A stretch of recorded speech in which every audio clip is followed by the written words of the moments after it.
Ce qu'on peut dire clairement, c'est que la stratégie militaire de lutte contre le terrorisme pendant ces 10 dernières années avec la coopération des troupes étrangères a été un échec patent. Ça a été un échec patent et il fallait changer de fusil d'épaule. Et pas plus tard que l'autre jour, vous avez vu que nos forces armées se sont déplacées à Thessalie. Avant, ce n'était pas possible. C'était pas possible. Donc, le renforcement des capacités opérationnelles, je l'ai toujours dit, nous ne devons compter sur personne. Nous devons nous compter sur nous-mêmes et ce que les autres peuvent nous apporter, que nous ne pouvons pas faire par nous-mêmes, doivent servir uniquement d'apport. D'accord, mais M. Magolo, lorsqu'on aura dit ça, le renforcement des capacités opérationnelles de l'armée malienne, lorsqu'on a dit ça, en quoi la Russie peut être d'un apport pour le Mali dans d'autres secteurs? Souvent on parle de mines, mais on a l'impression que ce n'est exclusivement qu'une coopération militaire. C'est souvent ce que l'homme de la rue peut penser. Oui, là aussi, il faut mettre un bémol un peu là-dessus. La Russie, elle est la 11e puissance économique au monde par la taille de son produit intérieur brut. Elle vient tout juste après le Brésil. La Russie même a des défis par rapport au développement parce que ces pays, c'est considéré comme un pays à revenu intermédiaire supérieur. Donc, ce n'est pas un pays pleinement industrialisé. Mais en dehors de cela, ce qu'on ne doit pas oublier, j'ai parlé de la coopération, du premier accord de coopération qui a été signé le 21 février 1961, ça concernait l'exploration géologique et minière. La Russie a la carte minière du Mali. Mais toutes les ressources minières que nous avons ici, les Russes en ont encore plus. La Russie fait 17 100 000 km². C'est le plus vaste pays au monde. Donc la Russie peut nous aider dans le cadre de la coopération parce que la Société nationale de recherche minière, Sonarem à l'époque, a beaucoup coopéré avec les Russes et vous savez que c'est la plupart de ces cadres qui ont découvert toutes les mines d'or au Mali. Donc la coopération technique à ce niveau peut nous apporter beaucoup pour développer davantage ce secteur minier. Oui, professeur Gako, vous avez demandé à réagir. Oui, non, c'est juste pour... Du mur de Berlin est devenu un nouvel acteur, mais l'Empire s'est effondré, s'est écroulé.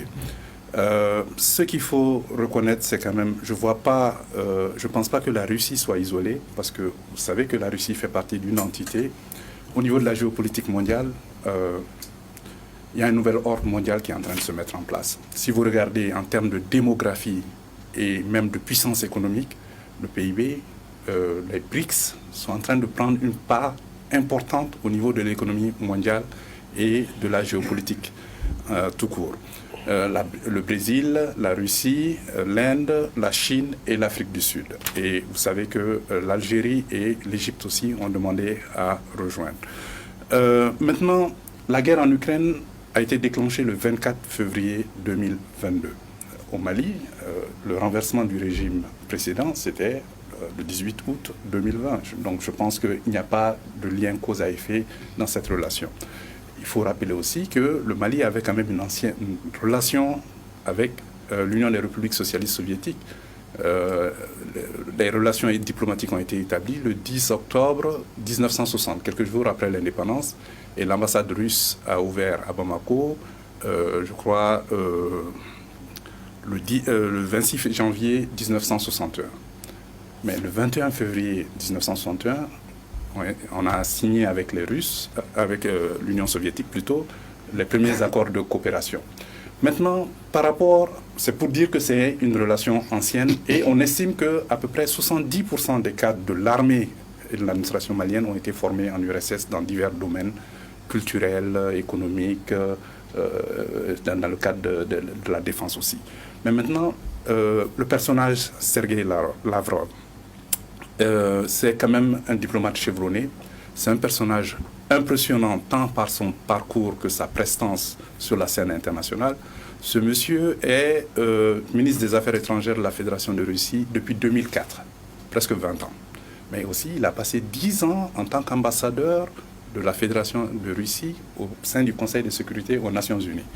Donc c'est quelqu'un de très chevronné et comme vous le savez, la diplomatie c'est le domaine régalien, c'est un domaine régalien qui est rattaché directement au chef de l'État, donc c'est le porte-voix de Vladimir Poutine. Mais ce qu'il faut noter, c'est que quand même, depuis ces 6 derniers mois, c'est la 3e visite de M. Lavrov en Afrique. 3e visite. Sa première visite au Mali, évidemment. Évidemment, après le Mali, il est allé dans d'autres pays, mais ça, c'est aussi dans le cadre de la préparation du sommet Russie-Afrique qui va avoir lieu à Saint-Pétersbourg en juillet 2023. En juillet, voilà, 2023. Mais maintenant, ce qu'il faut noter, c'est que la Russie est en train de se positionner. Le Mali est un maillon essentiel de la pénétration de la Russie au Sahel. Et d'ailleurs, ça ne vous a pas échappé que l'ambassadeur, le ministre Diop a dit que la Russie était là à l'invitation du Mali. Je pense que ça a levé quelques équivoques sur la coopération, en tout cas entre la Russie et le Mali dans le domaine militaire, parce que le ministre Lavrov a parlé de renforcement de la capacité opérationnelle des forces armées maliennes. Et il a étendu cette coopération à d'autres pays du Sahel et même aux pays côtiers pour combattre contre le terrorisme. Donc je pense que aussi il y a la consolidation des relations économiques et commerciales. Évidemment, on pourrait parler de ça par la suite. On va en parler. Mais Balan Diakité, selon vous, en quoi est-ce que le Mali peut être considéré comme le symbole de cette politique russe à l'égard du continent africain? Est-ce que c'est à travers la violence du début de rupture, hein, même si le professeur Gakou n'aime pas qu'on parle de rupture avec la France, est-ce que c'est dû peut-être à la violence des récents rapports entre le Mali et la France que Bamako devient un peu comme un symbole en termes de politique africaine?